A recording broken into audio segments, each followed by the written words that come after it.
Assalamualaikum warahmatullahi wabarakatuh. Kembali lagi di mata pelajaran produk kreatif dan kewirausahaan, di mana kita sekarang memasuki materi baru, yaitu materi tentang pemasaran produk. Yang pertama, pengertian pemasaran.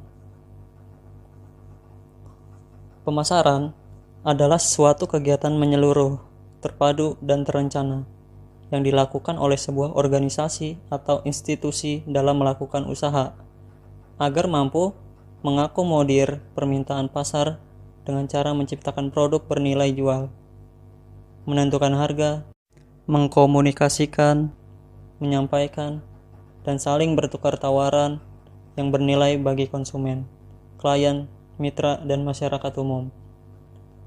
Secara sederhana, definisi pemasaran lebih diidentikan dengan proses pengenalan produk atau servis kepada konsumen yang potensial. Aspek-aspek untuk pemasaran ini meliputi periklanan, publik relasi, promosi, dan penjualan. Dalam perusahaan, tujuan utama pemasaran adalah untuk memaksimalkan keuntungan dengan membuat strategi penjualan. Di perusahaan atau bisnis, marketing eksekutif harus mampu melihat banyak aspek dalam beriklan, termasuk juga memprediksi lifespan sebuah produk. Ada beberapa definisi mengenai pemasaran. Di antaranya adalah yang pertama itu Philip Kotler. Pemasaran adalah kegiatan manusia yang diarahkan untuk memenuhi kebutuhan dan keinginan melalui proses pertukaran. Selanjutnya, Philip Kotler dan Armstrong. Pemasaran adalah sebagai suatu proses sosial dan manajerial yang membuat individu dan kelompok memperoleh apa yang mereka butuhkan dan diinginkan lewat penciptaan dan pertukaran timbal balik produk dan nilai dengan orang lain. Lalu, menurut William J. Stanton, pemasaran adalah sistem keseluruhan dari kegiatan usaha yang ditujukan untuk merencanakan, menentukan harga, mempromosikan dan mendistribusikan barang dan jasa yang dapat memuaskan kebutuhan pembeli maupun pembeli potensial. Lalu, menurut John Westwood, pemasaran adalah sebuah usaha terpadu yang dilakukan untuk memenuhi kebutuhan konsumen dan memberikan keuntungan atau laba kepada perusahaan. Lalu, menurut Tung Dasemwaringin, pemasaran adalah media untuk mengkomunikasikan sebuah nilai tambah yang lebih tinggi. Selanjutnya, Jay Abraham. Pemasaran adalah sebuah media untuk mencapai kesuksesan dengan cara memberikan pelayanan paling baik kepada konsumen. Selanjutnya, menurut Hire dan McDaniel, pemasaran adalah proses perencanaan dan pelaksanaan konsepsi, penetapan harga, promosi, dan distribusi gagasan, barang dan jasa untuk menciptakan pertukaran yang memuaskan konsumen dan tercapainya tujuan organisasi. Dan yang terakhir, menurut Basu dan Hani, pemasaran adalah proses kegiatan perencanaan dalam pengelolaan barang dan jasa, penetapan bandrol harga barang dan jasa tersebut, hingga proses promosi maupun pendistribusiannya, di mana keseluruhan proses pemasaran bertujuan untuk memenuhi kebutuhan maupun memperoleh laba. Marketing atau pemasaran merupakan rangkaian kegiatan yang dilakukan untuk memenuhi kebutuhan dan kepuasan konsumen. Kegiatan pemasaran dilakukan dengan cara membuat produk, menentukan harga, menentukan tempat penjualan, dan mempromosikan produk kepada konsumen. Beberapa fungsi pemasaran adalah yang pertama sebagai fungsi pertukaran. Dengan adanya pemasaran, maka konsumen dapat mengetahui dan membeli sebuah produk yang dijual produsen, baik dengan menukar produk dengan uang ataupun menukar produk dengan produk lainnya. Produk tersebut bisa digunakan untuk keperluan sendiri ataupun dijual kembali untuk mendapatkan laba. Yang kedua, fungsi distribusi fisik. Proses pemasaran juga dapat dalam bentuk distribusi fisik terhadap sebuah produk, di mana distribusi dilakukan dengan cara menyimpan atau mengangkut produk tersebut.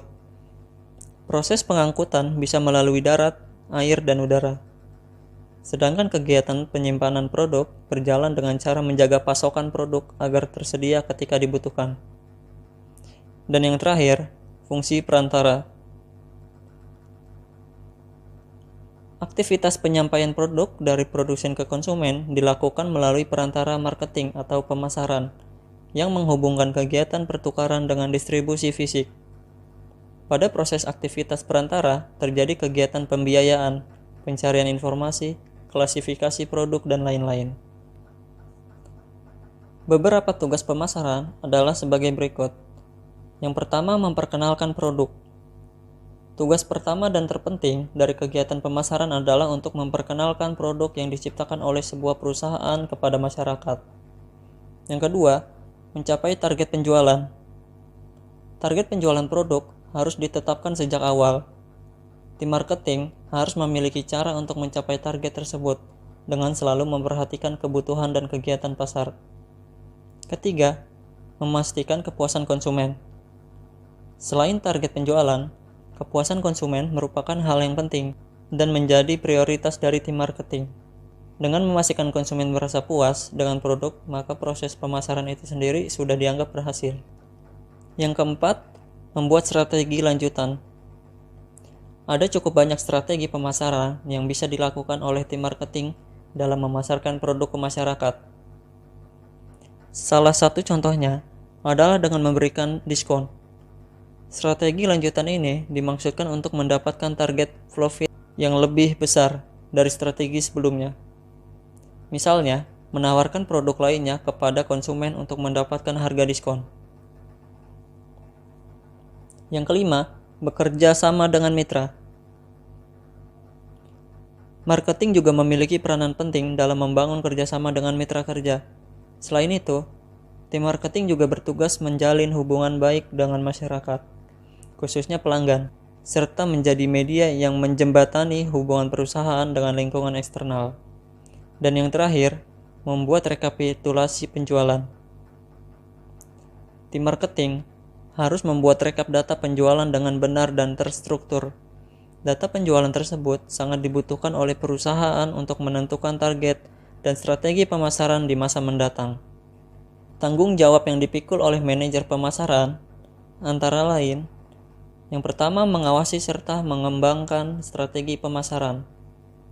Selanjutnya, melakukan riset dan menganalisa data untuk mengidentifikasi target pasar yang pas.